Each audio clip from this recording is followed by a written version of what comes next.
এরকম ভাবে ডাক্তারি করতে গিয়ে ডাক্তারি পাস করে কি হলো শুনছে তো ওকে আটকে যাচ্ছে, এরকম ভাবে একে ভুলবো আর বিচার চাইবেন নাকি এই শারদ উৎসবে আপনি পূজা করবেন, এইটা বিবেচনা করার জন্য আপনার কাছে এই প্রশ্ন আমরা তুলে দিলাম। আমরা বলতে চাই এই রাজ্যের পুলিশ যে পুলিশ মারত আসল খুনিকে বার করার জন্য, কিন্তু এই রাজ্যের পুলিশ প্রশাসনের তিনি হেড, পুলিশ প্রশাসনের মন্ত্রী আছেন, এই মন্ত্রীর নির্দেশে এই হচ্ছে রাজ্যে যে এরকম ঘটনা ঘটিয়েছে তার মাথাকে ধরতে পারল না। 3-4 দিন পরে সিবিআই কে বললো সিবিআই তদন্ত হোক।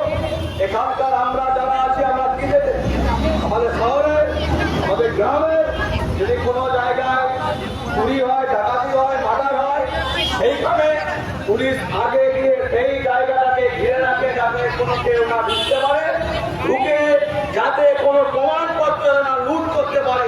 কিন্তু সেই রাজ্যে পুলিশ মন্ত্রীর নির্দেশে এই হচ্ছে সেখানকার এই কাজ করেছ, সেই বিল্ডিং ভাঙানো কেন ভাঙানো? আমরা এই প্রশ্ন এসে পাই বিআই পাই মহিলা সমিতির পক্ষ থেকে করতে চাই। আমরা বলতে চাই যে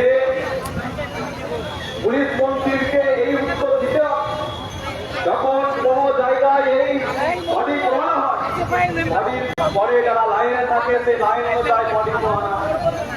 এই হচ্ছে কি ডাক্তার যাকে খুন করে রেপ করে মেরে ফেলেছেন ওর বডিটা 3-4 জনের পিছনে ছিল, এখানকার পুলিশের নির্দেশে সেই বডি হচ্ছে সামনে নিয়ে গিয়ে পুড়িয়ে দেওয়া হলো। কারণ কি জানেন, আনিস খানের বেলা দেখেছেন এই রাজ্যের পুলিশ মন্ত্রী ঘুম আমরা এসে পাই জিআই পাই কেড়ে নিয়েছিলাম, আনিস খানকে চাপা দেওয়ার জন্য খবর দিয়ে দিয়েছিলেন, আমরা এসে পাই জিআই পাই রাজ্য কমিটি এই খবর দেওয়া অবস্থায় করিয়েছিলাম। আর এই রাজ্যের মুখ্যমন্ত্রী জানে, এই রাজ্যের স্বাস্থ্যমন্ত্রী জানে, এই রাজ্যের পুলিশ মন্ত্রী জানে যদি বডিটা একবার পুড়িয়ে দেওয়া যায় তাহলে আনিস খানের মতন আর পোস্টমার্টম করার সুযোগ এই রাজ্যের ছাত্র বন্ধুরা পাবে না।